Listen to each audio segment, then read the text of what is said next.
Evening all. So I thought I'd have a fiddle around with some motors.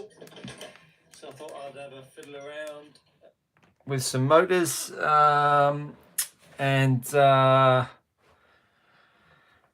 also test out a bit of live streaming now. I have managed to reach the 1K subscribers. It allows me to stream wirelessly, or remotely should I say. Allows me to stream via the mobile and the GoPro and all that kind of stuff. So in terms of bringing you a bit more content, that's going to be far easier. So I've got some motors out, and going to start preparing for the old nationals that are coming up, and just thought I'd do a bit of an impromptu video. So if you've got any questions along the way, feel free to jump in. Just doing some videos for the X12, 21 and 21 and 22 car. So that's going to be hitting the channel fairly soon. So I'm just at the moment cleaning out some motors just to get them ready for next weekend. Next weekend I'm going to Chesterfield. That's up in the northern part of England for my American friends that are watching. There's going to be on Saturday, we are going up, doors open I think sort of lunchtime-ish. Few qualifiers, bit of practice on the Saturday afternoon, and then Sunday is a full day's racing. Eastbourne are also doing a setup and prep day, but I fancy going more north, going up to the guys at Chesterfield. I love that place, so they're going to have my money, as it were. So I'm just going to get my motor stuff out. If you give me 30 seconds.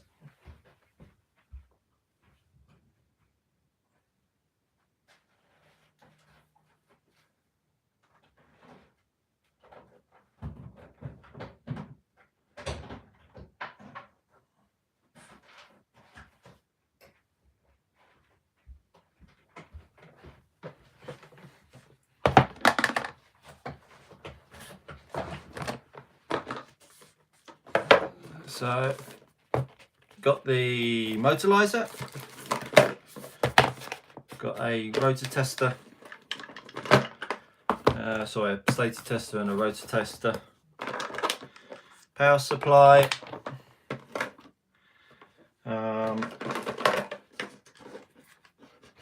people ask me how much kit I've got from time to time.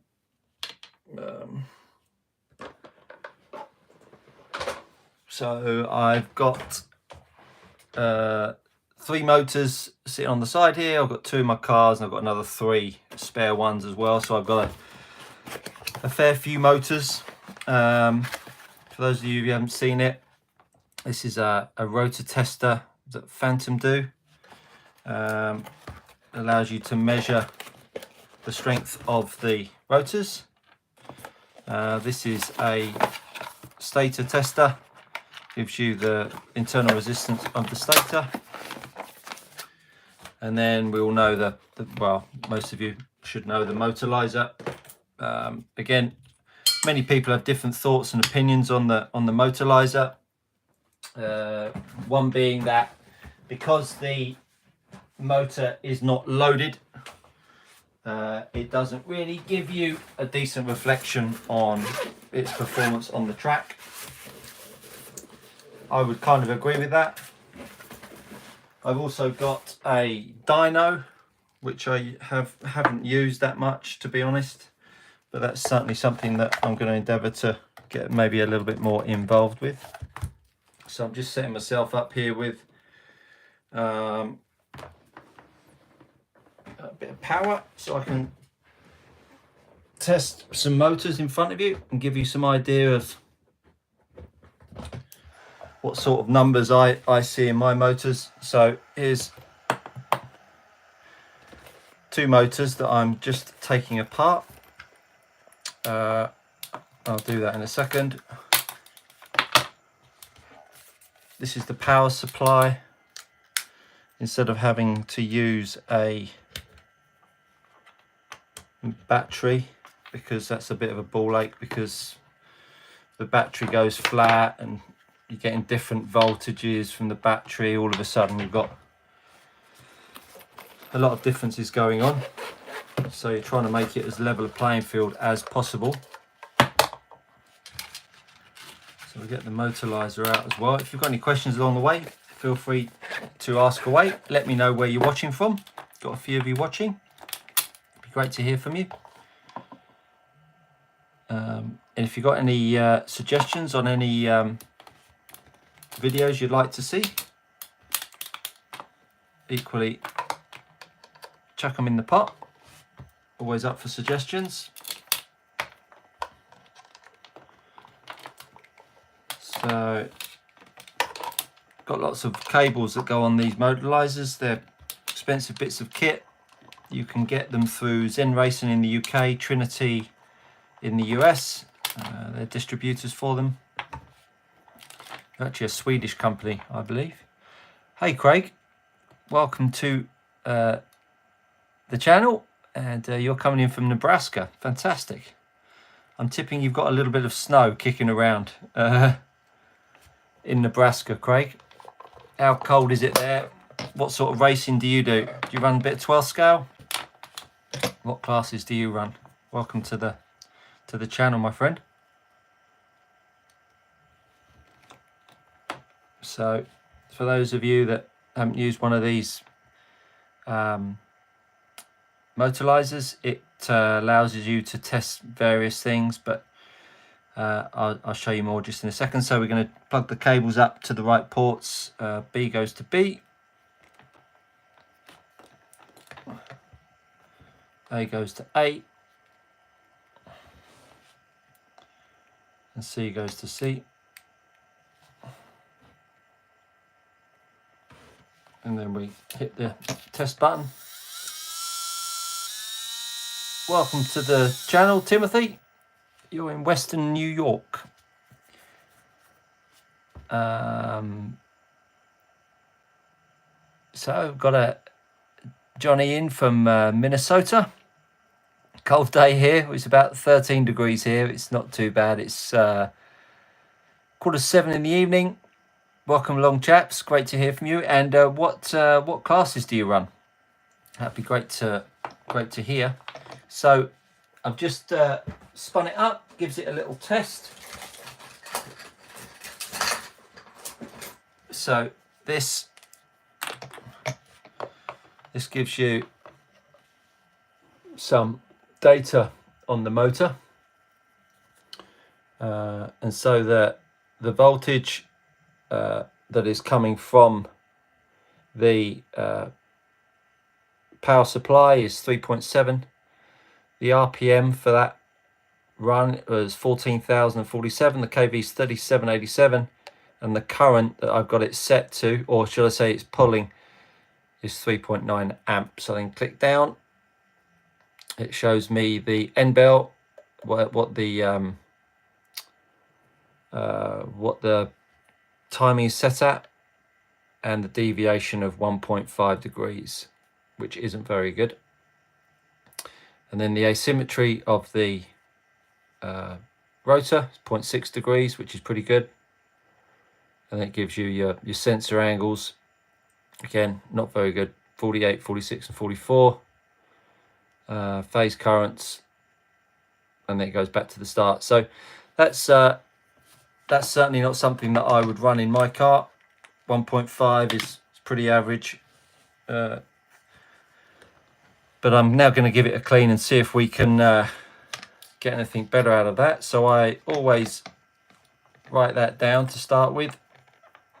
So let's write down this motor here at 14047. 3787 and 46.4 at 1.5 deviation, and the asymmetry is at 0.6. So that's what's going on there. So we've had a few more people in. Happy New Year to the villain from Barbados. Lucky for some, my friend. Four-wheel drive. Timothy runs four-wheel drive, 13.5 buggy. Just picked up an X-Ray X1221. Let me tell you, the X1221. There's my little beauty. I'll be just doing a little video on that in a little while. I've got the 22 sitting here as well, just comparing them to each other. It's 1 degrees there. Wow, okay. 12 scale and dirt oval, brilliant. And 10th 13.5 open boosted touring car, fantastic. Good to know all of the classes you're running. So that's the first motor that I've tested up there. And what I'll do is I'll go and get a couple of my better motors and I'll spool those up and I'll show you what they look like. So I'm just going to do a second motor here.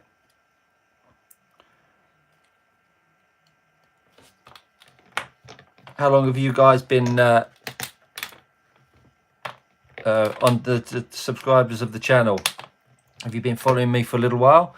Nathan Wilson, welcome. Cambridge in the UK, welcome Nathan. What do you run, my friend? So those of you that aren't aware, I'm a bit of an addict when it comes to RC racing. My big plan is that I want to get the channel getting bigger and growing, and I want to create some revenue.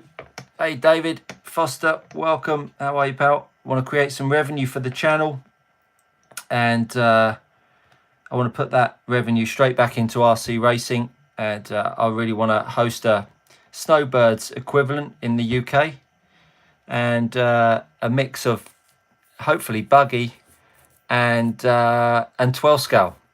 I think they're a really good contrasting classes, and make it as big an event as possible and make it free for all of the drivers. So effectively, for all of the stuff that you guys are giving back with your support in joining the channel, I'm going to hopefully give that back and create an event that will be something to participate in. So second motor up. Let's see how this one fires up compared to the first one. So Nathan, your GT12 and 10th buggy. GT12, man, where I started. So the second one is 14033, 3792,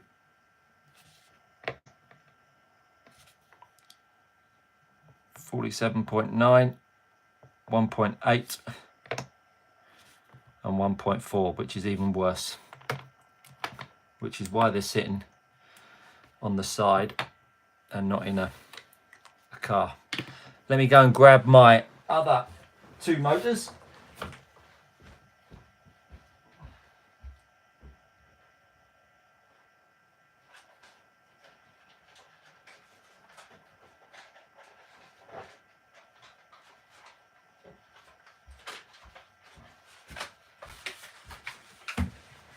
So when I've sort of cleaned, stripped and repaired motors, I always put them in a box or an envelope like this, look after them. I write the numbers down. The amp draw on that last motor was 4.08, I believe. Let me tell you.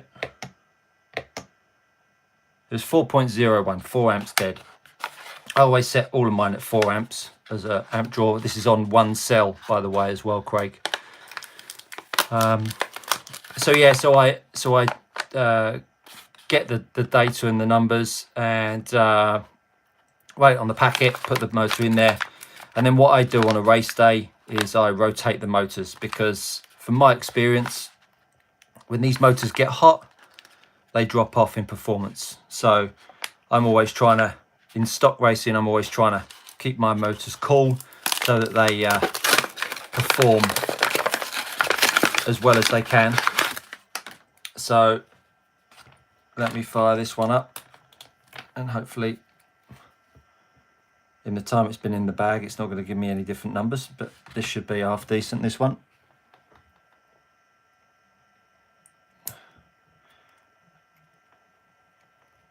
Those of you out there running stock, how do you set your motors up? Be interesting.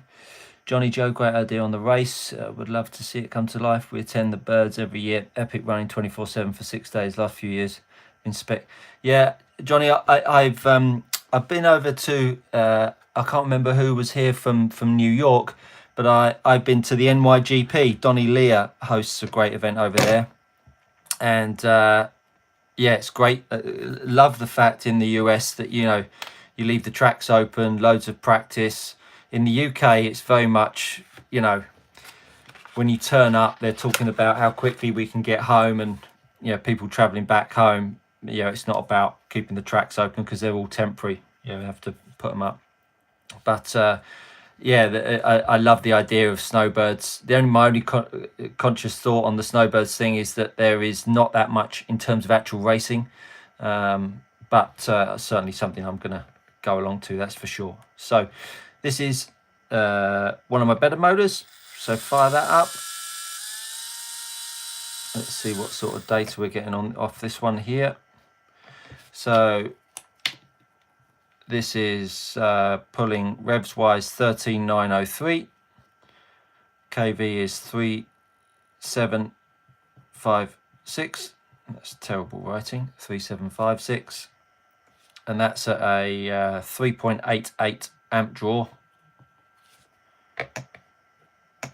That is 47.4 timing. I've got a 0.7 degrees of deviation, and I've got asymmetry of 1. So that's that one. And then I'm going to pull up the next one.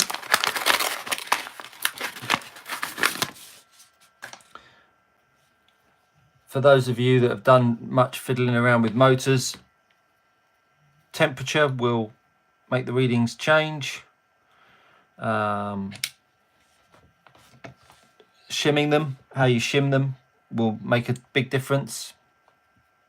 Also, you need to realize that if you were to put the same rotor in all of the different motors, the readings on the motorizer would be different as well.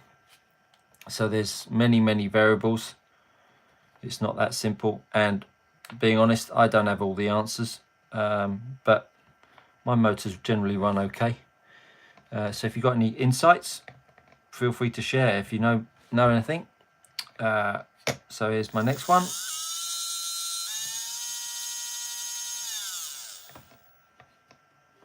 So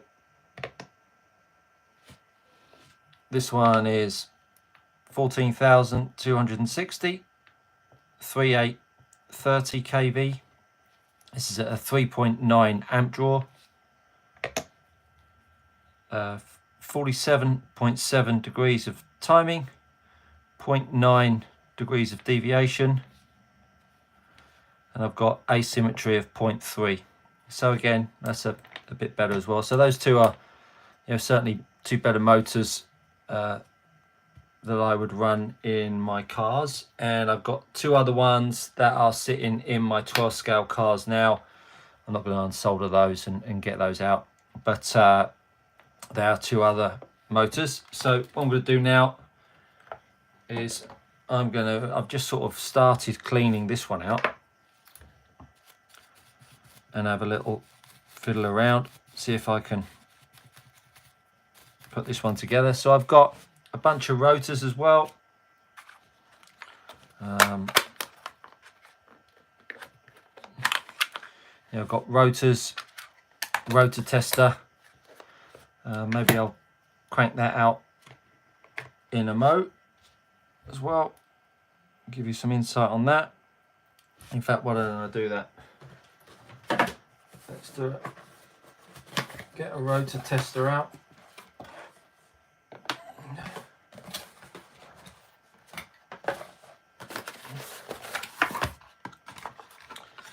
Any questions, again, chaps, feel free to fire them over.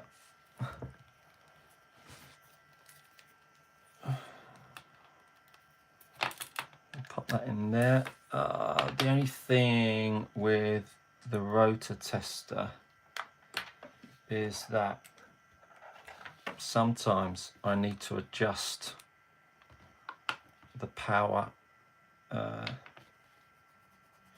you know what? I'm not going to do that tonight because I have to start altering the voltage that comes out of my power supply. It needs to be a little lower, and then I start after changing that, which makes it all a bit of a faff. So I'm not going to do that. But anyway, so this is a sensor board. Now I've had a little play around these sensors here. So these are the 3 sensors, and if you move those sensors, so you can see it's got sensor A, sensor B, and sensor C. If you move those sensors, so you get a soldering iron and you start to unsolder those sensors, you can start to move them around and adjust them to make it a better sensor board. And the measurements on the motorizer gives you insight into where they're positioned, and hopefully that improves them. The other thing that is, again, this is stuff that I sort of hear, I don't categorically know, but the size of the stator, the gap between here and here, depending on how big or small that is, will also have an impact on the efficiency, the power, the strength of your motor as well. That is certainly something that I've got to hear about. All stuff that nobody wants to talk about, because in stock racing it's all secret squirrel, cloak and dagger, which is a little bit annoying, but that's just the way it is, unfortunately. Same with additive, same with tires, same with it all. Kind of kills the sport a little bit, but unfortunately, you know, competition's competition, I suppose, and same with lipos and all the various bits and pieces. But you know, is what it is. So when you're coming to shim your motor, I've got a couple of questions in. So how strong a rotor do you run? So my rotors are 17,000 plus would be the strength of the rotors that I run. And I write on the side of the rotor the 2 numbers. Again, I test it a few times, and I'll run something in the 1700s. Yeah. It seems like here in the US have been generally running the copper rotor at around 42, 46. We tried the red rotor at USEIC and it wasn't any faster in 13.5. Just an observation from what we see. Okay, Johnny, that's really useful insight there. Thanks for sharing that. Much appreciated, my friend. Timothy Pence, when I left racing in 2005, there wasn't all this technology. Yeah, technology's come a long way, huh? I think from what I heard, I've only got back into the hobby 4 years ago, I think. I did it when I was a kid, like probably most of us have done it as a kid and come back to it. But the technology is fantastic. Speed controllers are very good. The lipos are very good. Programmable servos. If you've seen on my channel, you see the programmable servos. So the Tippy Car, welcome back, my friend. Nice to see you. What's your opinion on the new Trinity red rotor? Not tried that, unfortunately. It sounds like Johnny has. I assume that's, yeah, so he's said the red rotor. It sounds like there's no difference between that and the gold one. Obviously, in the UK, it would have to be homologated, I think, for you to be able to run the red rotor, so it's not really much point in testing it. So when you're shimming a rotor, what you're looking to do is, when you've got it resting in the magnets, when you're spinning it, you're making sure that there is as small a gap between the rotor and the sensor board as possible. And you do that with these shims here.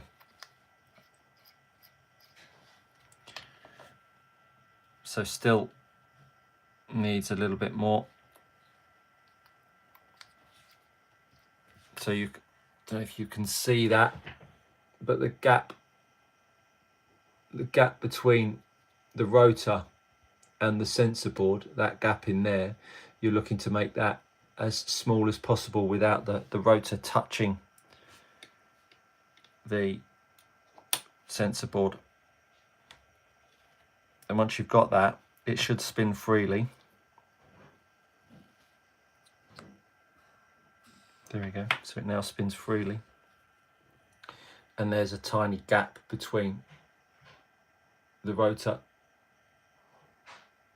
and the sensor board. So that's all good to go.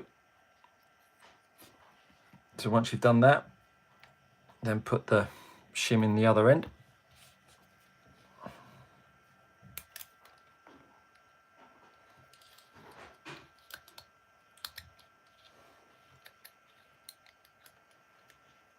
Take those off for now. Pop the rotor back in. Pop the shims back on the top.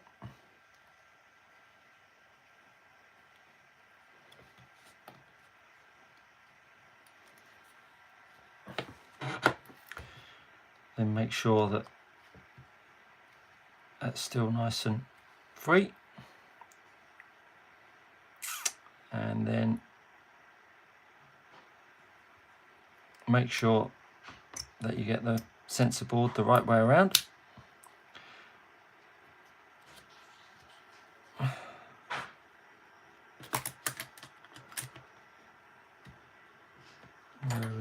There it is. And then do that back up. What class do you run, Chris? Personally run a purple torque rotor in mine. What class do you run? Oh, okay, sorry. Me and my boy run in Southern California, 10th scale track. We both run these motors, but certified Trinity, and they are very good motors. Yeah, they're very good. I've only ever run the Trinity, really. As far as I'm concerned, Mark, no. The closer you get it without it touching, the better.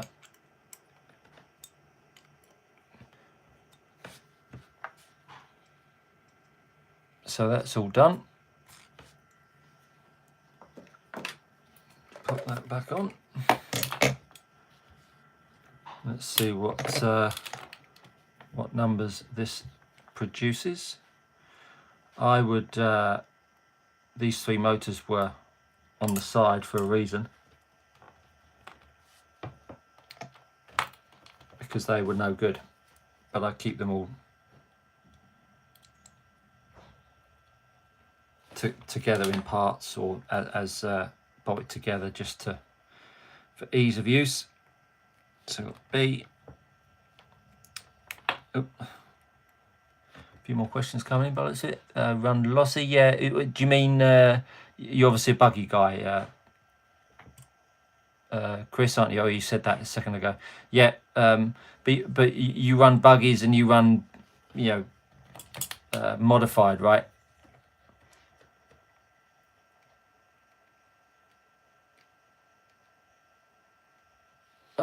I assume my motors to have a tiny amount of end float, about 0.25. You have to have some end float. Yeah, yeah, always have end float, Mark. I was only talking about the gap between this rotor and the sensor board. So let's spool that up. See what that comes back with. So that is turned up with 14117 at 3805. It's pulling 3.94.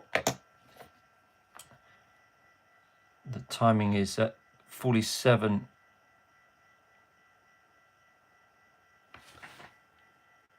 47.6, 0.8 of deviation. And I've got asymmetry of 0.1. That's not bad, is it? So let's talk you through those numbers.